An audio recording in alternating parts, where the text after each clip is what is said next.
요한복음 12장 26절 한 절 말씀 제가 봉독하겠습니다. 사람이 나를 섬기려면 나를 따르라. 나 있는 곳에 나를 섬기는 자도 거기 있으리니 사람이 나를 섬기면 내 아버지께서 그를 귀히 여기시리라. 아멘. 누구든지 인생의 성공자가 되기를 바랄 것입니다. 특히 나이가 들어가게 되면 장차 하나님 앞에 설 때를 생각하며 사는 것이 우리 그리스도인들의 공통된 생각일 것입니다. 우리가 하나님 앞에 설 때에 하나님이 나를 기뻐하시고 하나님이 나를 귀하게 여겨주신다면 그보다 더 큰 영광과 가치 있는 일은 없을 것입니다.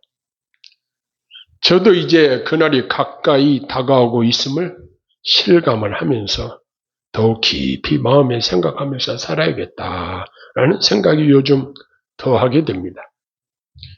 이 나이가 한 살 한 살 먹어가면서 기억력이 점점 부족해지는 것을 느끼게 됩니다. 제가 지난 금요일 날은 의정부에 강의를 갔는데 의정부에서 강의를 마치고 유니폼에서 휴대폰을 꺼내서 어디에다 놓고는 잊어버렸어요. 그래가지고 이 휴대폰을 찾는데 아무리 찾아도 없습니다.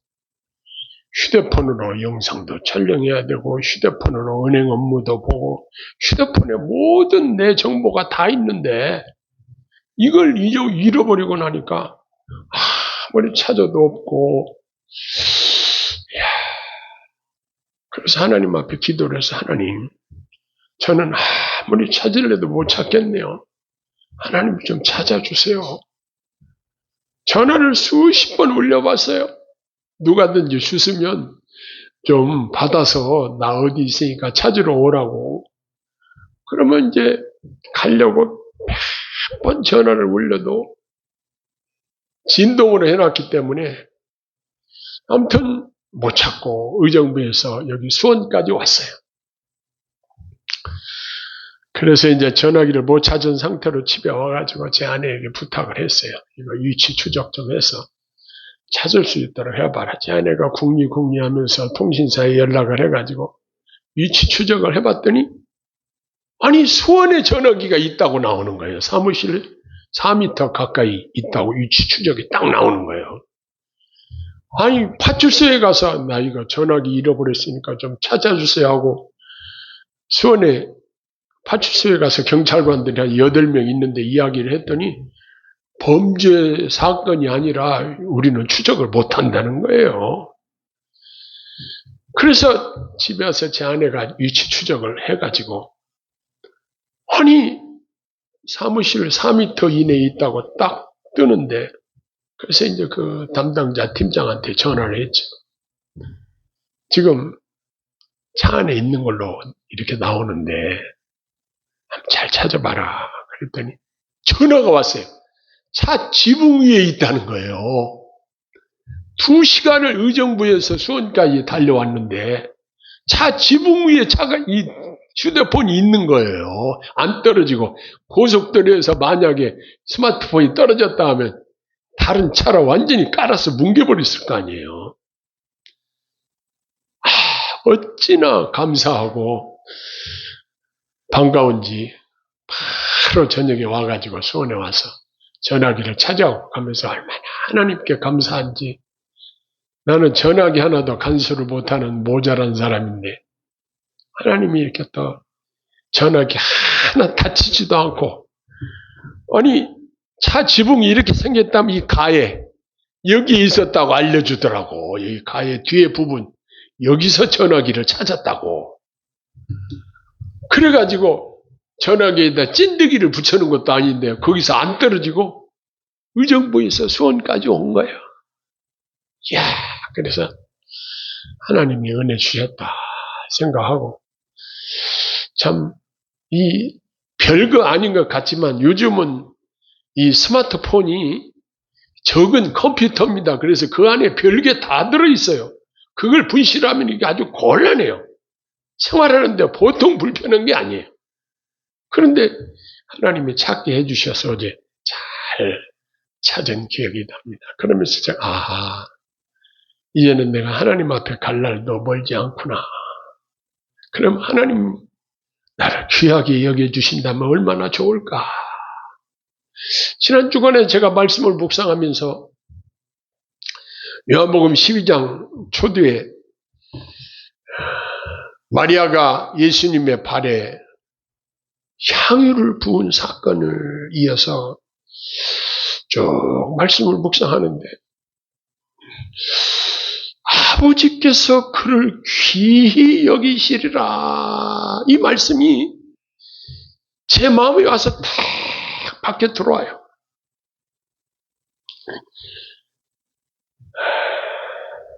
예수님께서는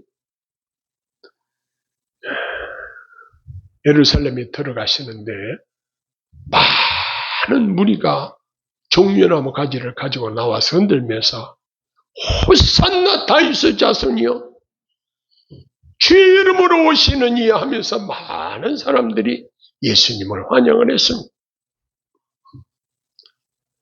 그런데 거기에 죽은 자 가운데서 살리신 나사로도 함께 나왔습니다. 그런데 완악한 그 당시 종교 지도자들이 모의한 사실이 있습니다. 그들이 함께 모의한 것이 무엇인가? 예수님을 포함해서 나사로까지 죽이려고 했다는 사실입니다. 그 이유는 죽은 지 나흘이나 돼서 장사 지내서 시체에서 냄새까지 나는 나사로를 어떻게 사람이면 어떻게 그걸 살릴 수가 있겠어요? 그런데 예수님이 하나님만이 하실 수 있는 그 일을 하셨어요. 죽은 나사로의 무덤 앞에 가서 나사로야 나오너라 그러니까 꼭 살아있는 사람을 부르듯이 그렇게 하시니까 이제 천으로 감아서 장사를 지냈는데 그 상태로 두벅두벅 무덤에서 살아서 걸어 나온 이 사건이 사람들이 소문이 퍼지니까 많은 사람들이 나사로 때문에 예수를 믿게 되니까 그 당시 종교 지도자들이 자기들이 최고로 존경을 받았는데 아니 예수란 사람이 와가지고 자기들이 받을 존경을 다 가져가는 거예요. 그러면서 예수님이 그들을 향해서는 회칠한 무덤이요 외식하는 자들이라고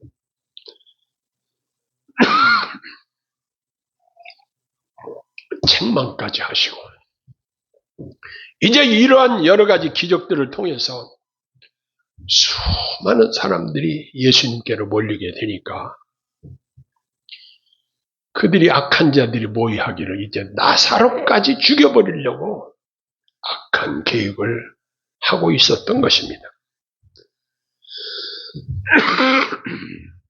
그래서 이제 6월절 명절이 오면서 큰 무리가 예수님이 오신다는 소식을 듣고 예루살렘에 입성하실 때 많은 사람들이 나와서 예수님을 맞이했잖아요. 호산나 찬송하리로다.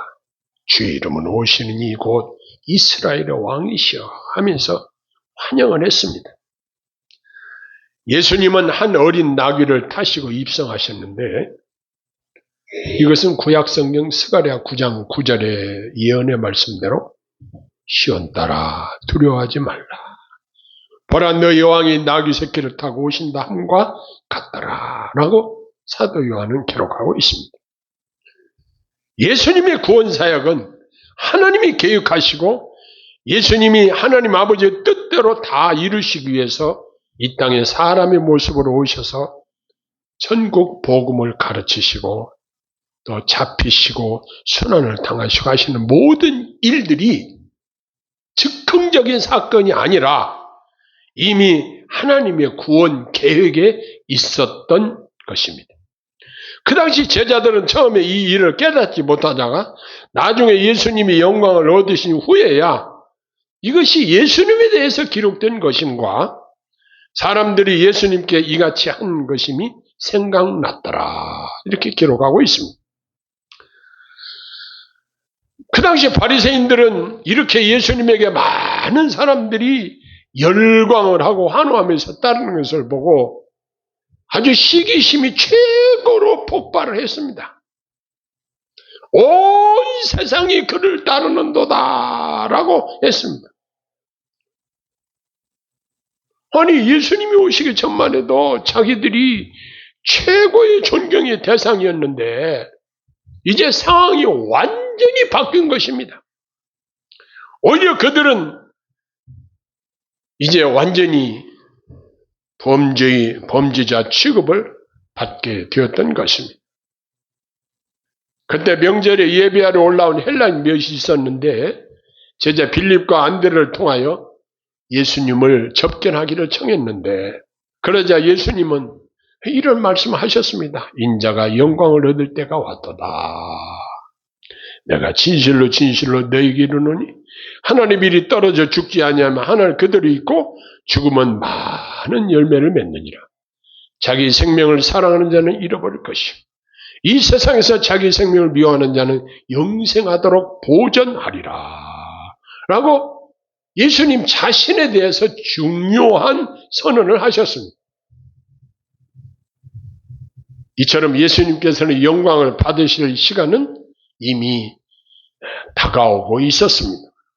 그러므로 그리스도는 그 시간이 다가옴에 대하여 환희와 승리로 말씀하고 계십니다. 예수님이 하신 말씀은 다른 것이 아니고 하나님의 미리 죽는다는 말은 예수님의 죽으심에 관한 이야기였습니다. 하늘에 썩는 밀알처럼 씨가 흙 속에 묻히듯이 예수님은 무덤 속에 누우셨습니다. 그러나 땅에 떨어진 씨가 다시 푸르게 싹이 나고 싱싱하게 자라서 많은 열매를 맺듯이 그리스도의 죽으심과 부활하심은 수많은 그리스도인들을 구원하셔서 그분 앞으로 이끄셨다는 사실입니다. 이제부터 세상 끝날까지 모든 영혼의 구원은 이 하늘의 밀알이 되신 예수님의 죽으심과 다시 사심의 은덕을 입게 될 것입니다. 이어서 예수님은 자기를 중심으로 영접하고 진심으로 그분을 따르며 주님의 일을 행하는 자들에게 넘치는 상급을 약속하시는데 25절에 보니까 자기의 생명을 사랑하는 자는 잃어버릴 것이요 이 세상에서 자기의 생명을 미워하는 자는 영생하도록 보전하리라 라고 하셨습니다. 주님을 향한 사랑으로 말미암아 이 세상에 속한 자신의 생명까지도 아끼지 않는 사람들을 의인들이 부활하는 날에 위대한 상급을 얻게 될 것을 말씀하신 것입니다. 우리 믿음의 선배들 가운데 주님을 위해서 복음 전하다가 순교하신 분들이 얼마나 귀하신 분들인지 이분들을 주님이 확실하게 인정해 주실 것입니다. 하나밖에 없는 고귀한 생명을 주님 앞에 내어놓는 위대한 믿음의 영웅들입니다. 산상수훈 8보 마지막 부분에 보면은 의를 위하여 박해를 받는 자는 복이 있나니 천국이 그들이 것임이라. 나로 말미암아 너희를 욕하고 박해하고 거짓으로 너희를 거슬려 모든 악한 말을 할 때는 너희에게 복이 있나니 기뻐하고 즐거워하라. 하늘에서 너희 상이 큼이라. 너희 전에 있는 선지자들도 이같이 박해하였느니라.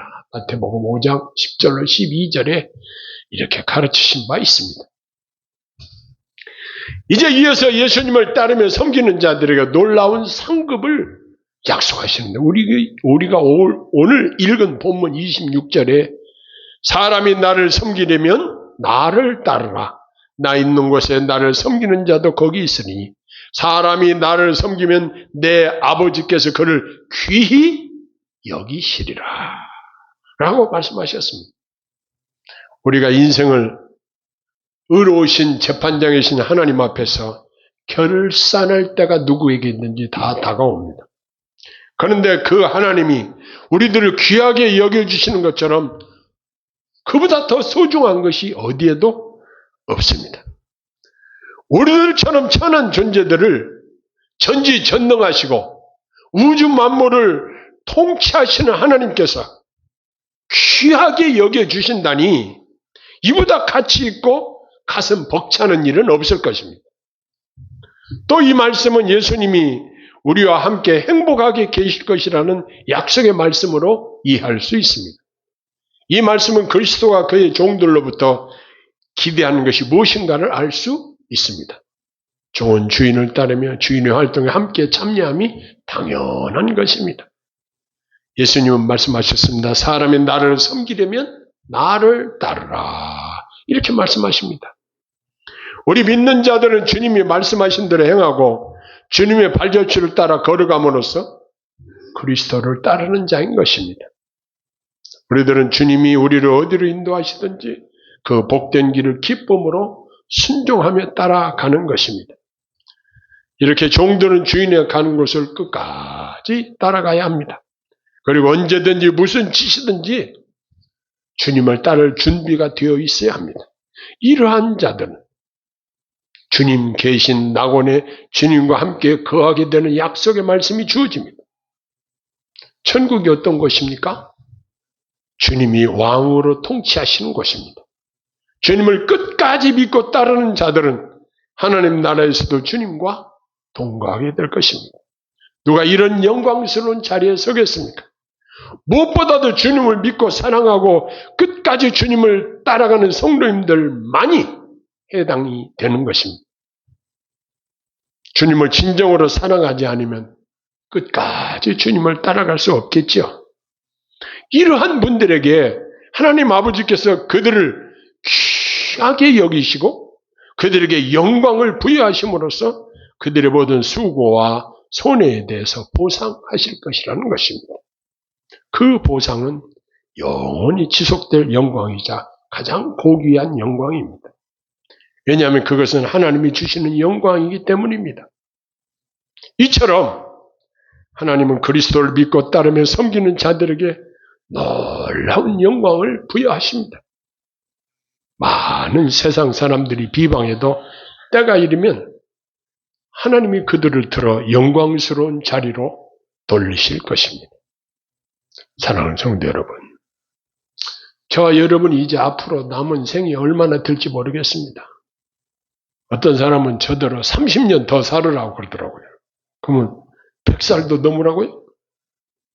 그건 축복이 아니고 너무 힘드는 일 아니겠어요? 우리가 이제 장차 주님 앞에 갈 날이 그리 멀지 않아요. 이제 남은 여생 주님을 뜨겁게 사랑하고 끝까지 주님 따라가십시다. 최선을 다하여 주님 섬겨 드리십시다. 이러한 성도님들을 하나님이 귀하게 여기신다고 말씀하셨습니다. 바로 여러분들이 귀한 하나님의 자녀들입니다. 할렐루야. 기도하겠습니다. 사랑의 아버지 하나님, 저희들이 이 땅에 살 수 있는 기한이 한계가 있습니다. 자꾸만 몸이 약해지고 기억력도 없어지고 각 기관들이 노화되어 가고 있습니다. 그러한 상황 속에서도 하나님이 우리를 귀하게 여기신다고 말씀하시니 얼마나 감사한지 모릅니다. 끝까지 주님 사랑하고 주님 섬기고 배신하지 말고 주님 잘 따라가는 저희들 되게 하옵소서. 예수님 이름으로 간절히 기도합니다. 아멘.